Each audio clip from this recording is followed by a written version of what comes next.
Boa tarde, pessoal.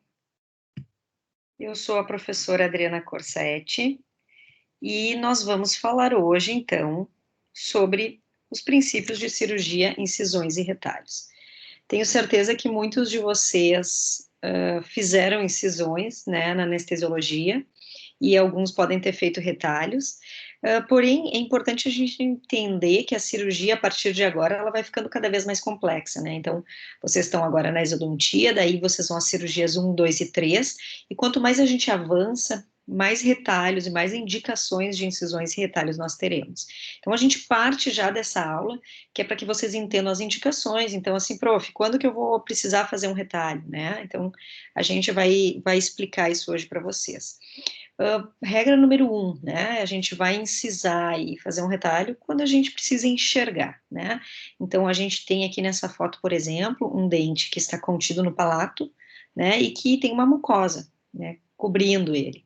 Então a gente precisa acessar essa área, e aí é o princípio mais fundamental da indicação das incisões e dos retalhos.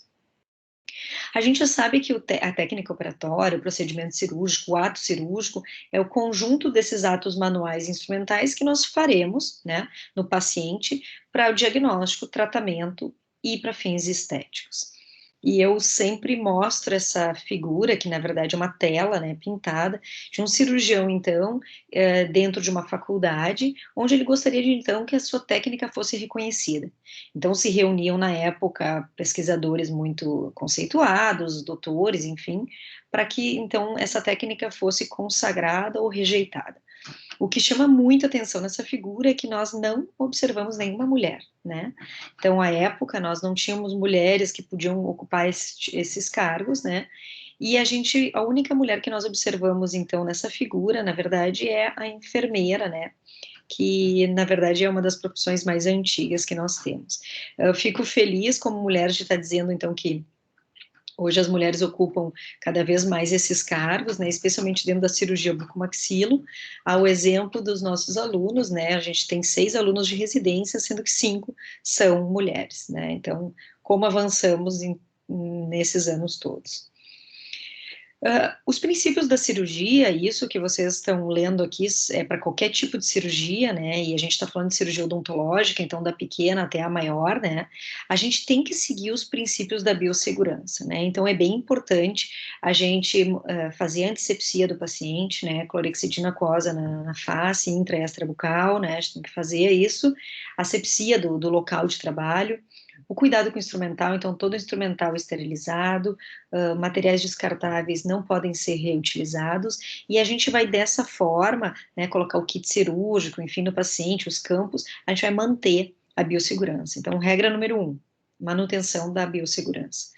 A partir de então, né, de tudo feito, nós vamos fazer anestesia. E, gente, sempre lembrem disso, uma boa anestesia normalmente gera uma boa cirurgia, né?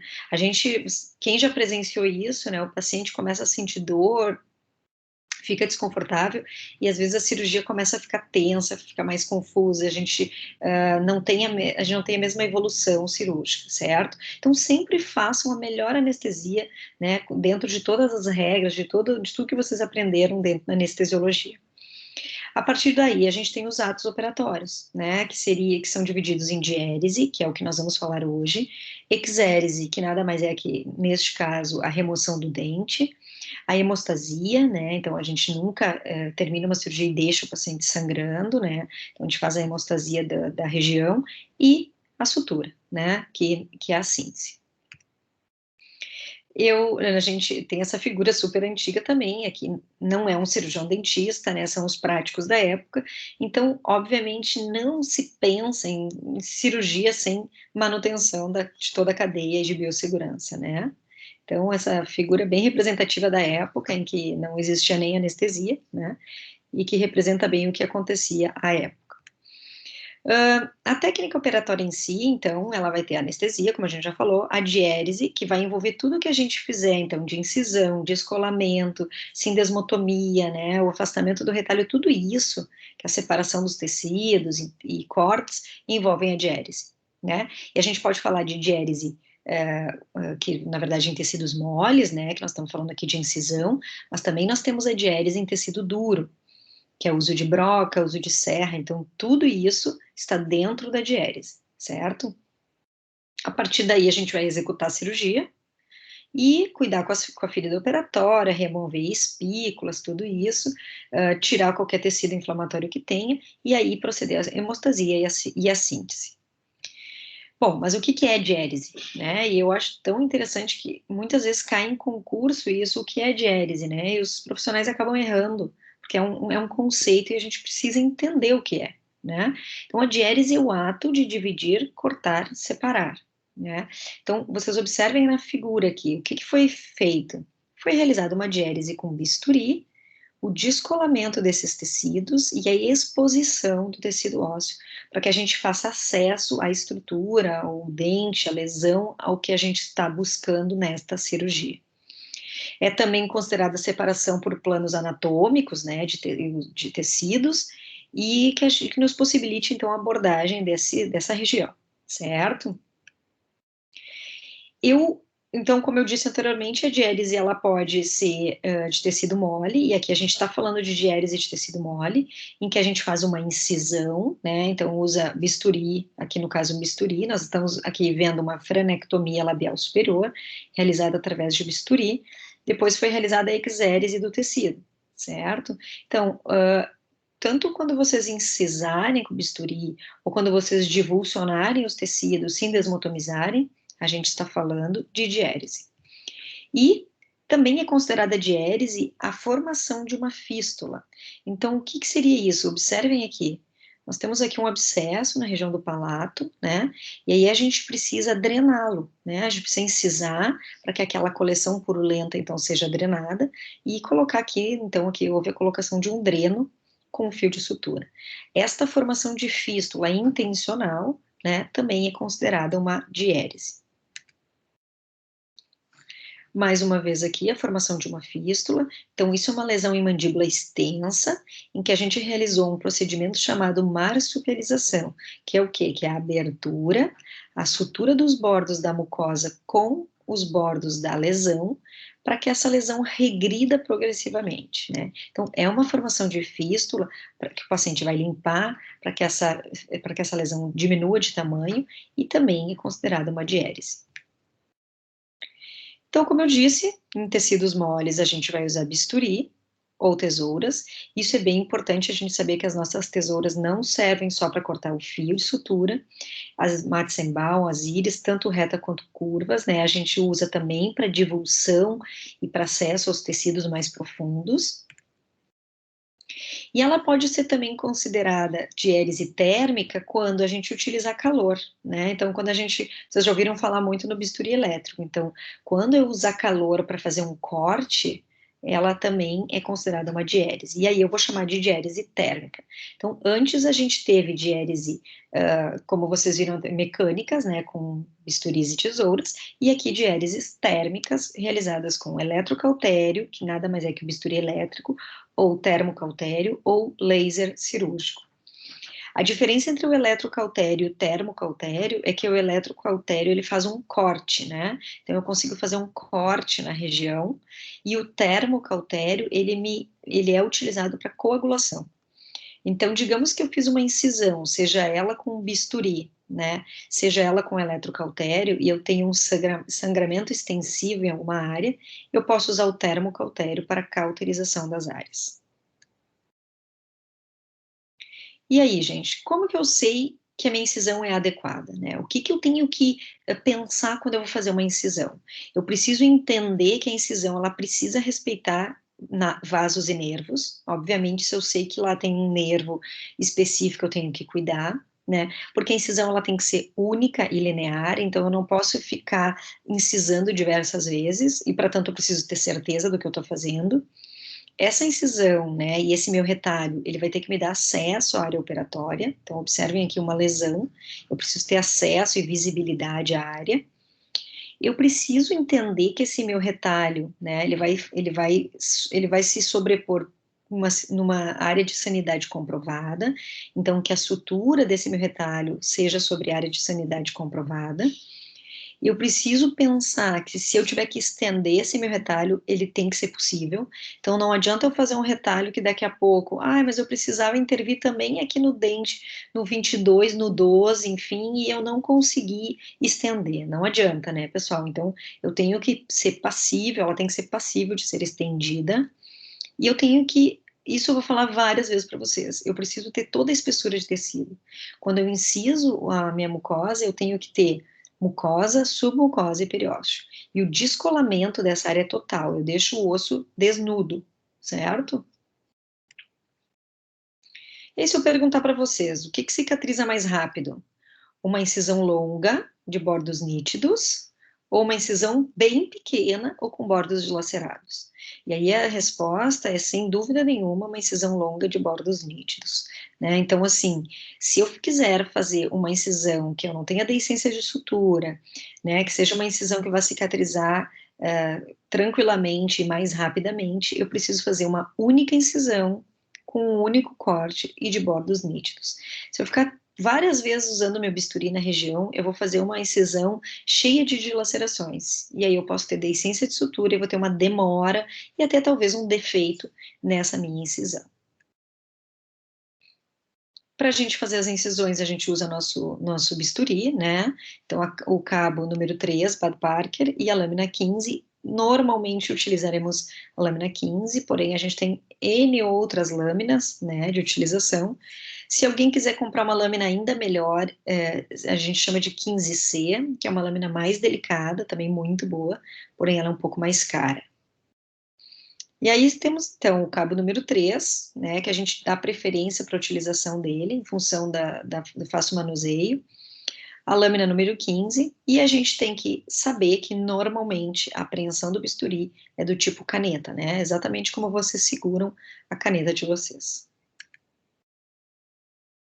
E aí, prof, quando que eu vou fazer, então? Quando que eu vou indicar uma incisão e um retalho? Então, vamos lá, né? A gente vai, como eu disse lá no início para vocês, quando eu precisar ter acesso, né? Eu preciso incisar para ter acesso ou osteotomia, né, que é o corte do osso, ou odontosecção, que é o corte do dente, ou, por exemplo, uma psetomia, que é o corte da ponta da raiz, né? Então, um grande exemplo que eu vou dar para vocês é um siso retido. Eu tenho um siso lá dentro do osso, em que eu vou precisar cortar osso, fazer osteotomia, localizar esse meu dente. Muitas vezes eu vou ter que cortar o dente para poder removê-lo, então odontosecção, e aí eu preciso fazer um retalho para ter acesso a ele.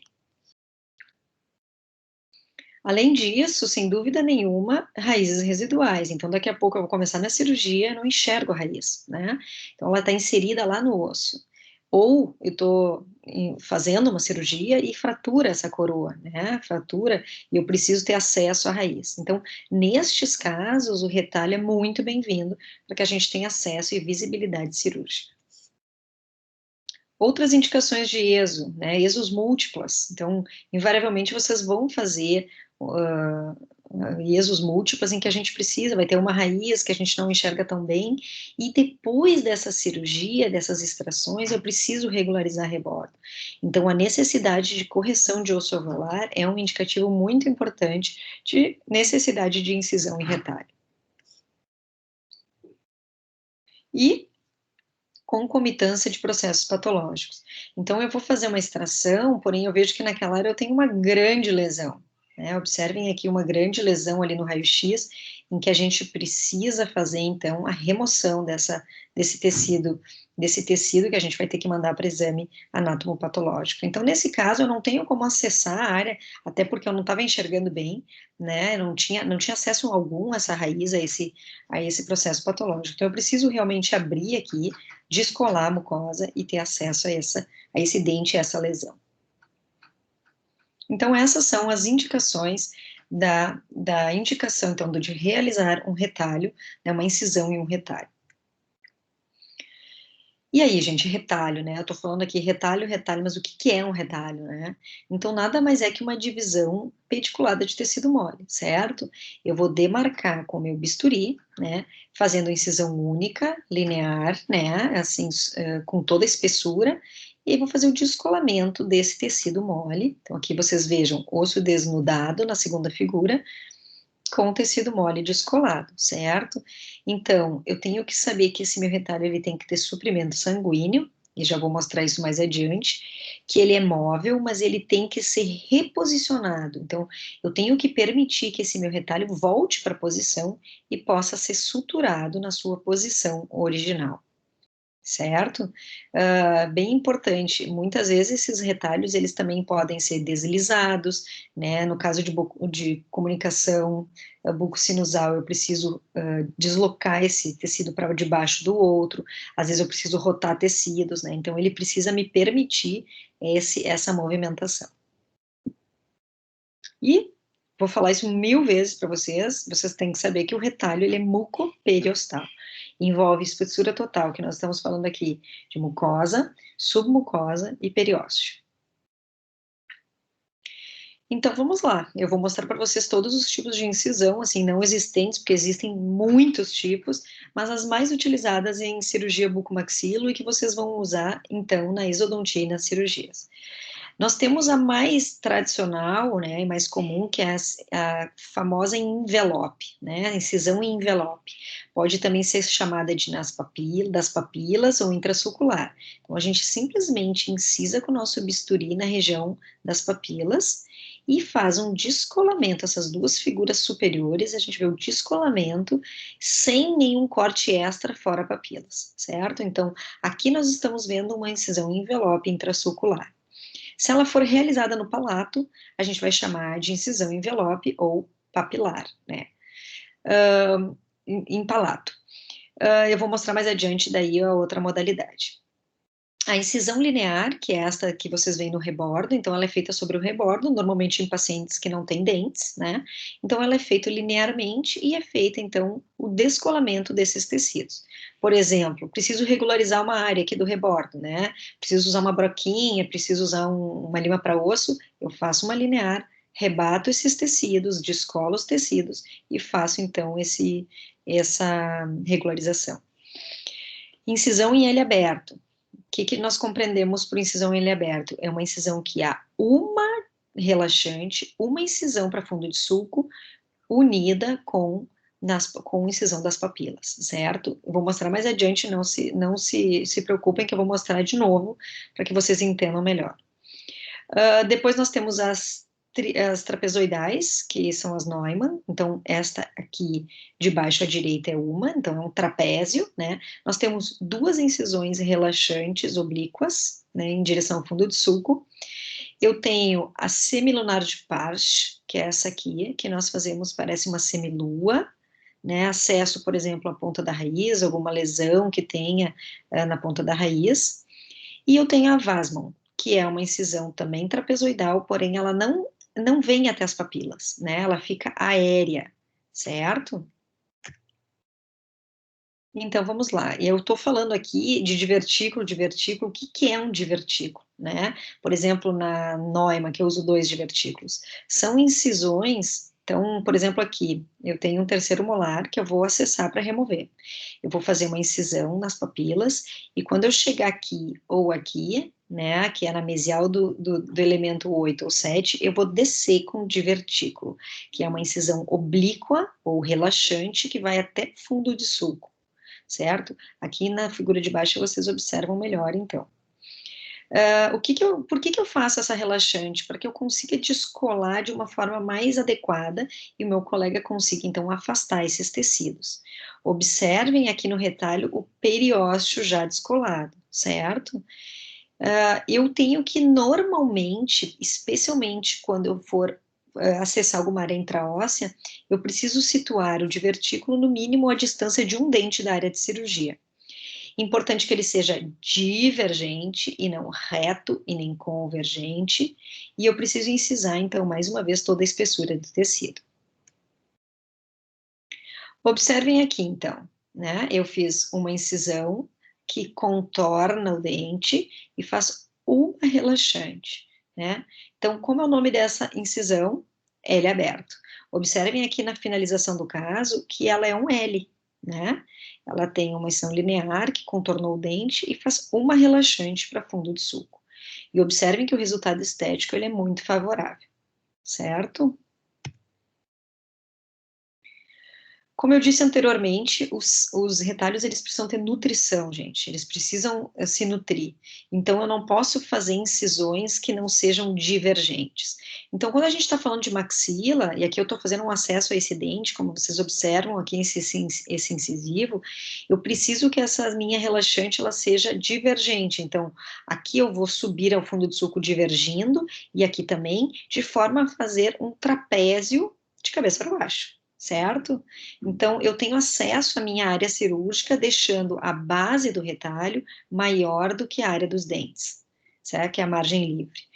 Se a gente fala da maxila, da mandíbula, fica mais fácil de entender. Então, aqui na mandíbula eu tenho uma incisão relaxante divergente na distal, divergente aqui na mesial, e que a minha base, então, vai ser maior do que a margem livre, certo? Então, eu preciso que essa base seja maior, porque é onde vem a nutrição, né? Se eu deixar reto um quadrado, esse retalho, ele pode necrosar, né? Então, eu preciso ter suprimento sanguíneo. Então, como planejamento, eu preciso planejar que a base tem que ser maior que a margem livre, né, em função da vascularização. Eu preciso que a extensão do retalho me dê acesso ao campo, que eu consiga afastar o tecido sem que ele fique tensionado e que eu consiga reposicionar esse tecido, não numa cavidade vazia. Então, se eu vou fazer uma lesão muito grande, eu tenho que vir mais para fora dela, para que eu consiga, então, reposicionar esse tecido em algum tecido de sanidade comprovado. Uma coisa muito importante, pessoal, quando vocês vão incisar, é pensar que a gente tem um nervo mentual, aonde? Por exemplo, na região entre os prés, a gente tem aqui o nervo, a gente tem que cuidar quando a gente vai incisar. Observem que eu incisei aqui numa região óssea em que eu não tinha o nervo, né? Para que eu conseguisse fazer esse descolamento sem romper o nervo mentual.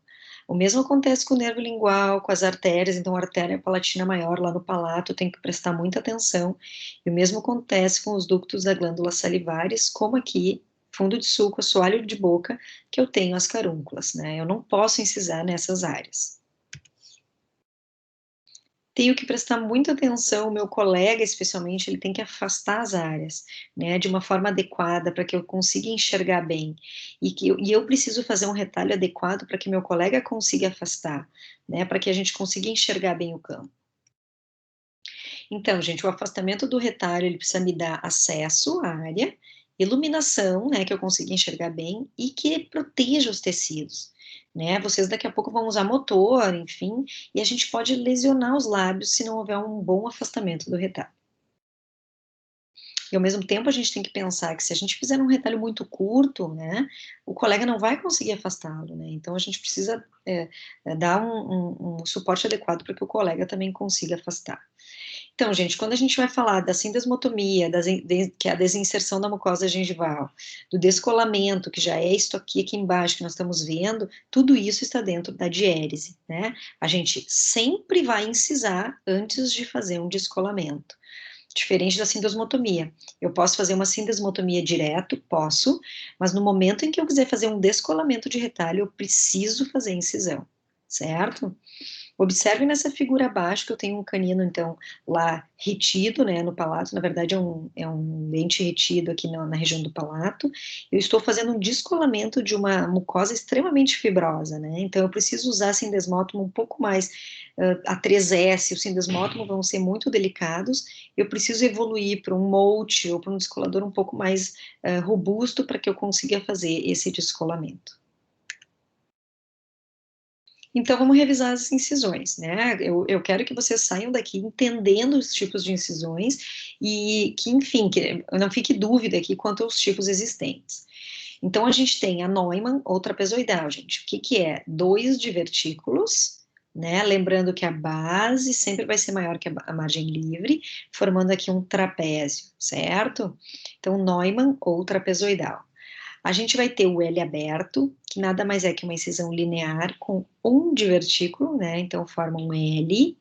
Para que eu fiz essa incisão? Para ter acesso a um siso, um terceiro molar que está lá dentro do osso retido. A Wasmund, que é muito parecida com a Neumann trapezoidal, porém ela não engloba as papilas, né? Se eu fosse fazer uma Neumann aqui, eu teria que descer até a região pupilar e contornar os dentes. Quando que eu vou indicar essa incisão, gente? A Vasmon, ela é bem rara de ser utilizada, a gente não usa tanto, porque ela dá uma cicatriz antiestética aqui muitas vezes, né? Mas, por exemplo, se eu tiver dentes muito comprometidos periodontalmente ou papilas que eu não possa descolar, ela será muito indicada. Muito bem indicada. Aqui a gente tem uma semilunar de Parst, que na verdade aqui é para um acesso na região, por exemplo, uma psetomia, na região apical, então ela é uma semilua, né, e ela recebe esse nome porque foi quem criou, assim como a Neumann, né, então semilunar de Parst. Aqui eu tenho uma das papilas palatinas, então como se fosse uma linear, como a gente viu anteriormente. Anteriormente a gente viu ela ser feita na vestibular, mas ela pode ser feita também, então, das papilas palatinas. E a mesma das papilas palatinas pode ser feita na vestibular, então eu tenho vários nomes: incisão envelope, incisão das papilas, papilas vestibulares e incisão das papilas palatinas, né? E neste caso eu não uso divertículo. Diferente do meu L aberto, como a gente já viu, tem um divertículo, e na minha Neumann eu tenho 2 divertículos, certo? Olhando mais uma vez que a base do retalho deve ser maior do que a margem livre. Lembrem sempre, de onde vem a nutrição? Aqui de cima, certo? Então, esta base deve ser maior. Se eu estiver falando da mandíbula, eu vou ter também a base maior da onde vem a nutrição do tecido.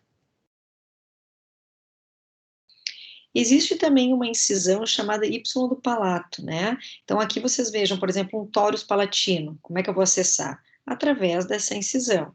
E o que a gente vê aqui? Que a gente preserva e a gente fica longe das artérias palatinas, certo? Então, é uma incisão muito utilizada para cirurgias em palato. Agora, para quem estava dormindo, acordou, né, com barulho. Além da diérese em tecidos moles, nós temos a diérese em tecidos duros, certo? Então, como eu falei lá no início, então o corte também dos tecidos duros também entra nesta nomenclatura. O que a gente pode utilizar? Brocas, serras, né, cisalhas, pinça-goiva, tudo isso que a gente vai fazer corte ósseo também é considerado diérese de tecidos duros. Então, vocês observem aqui, né, a utilização de uma serra na região do mento,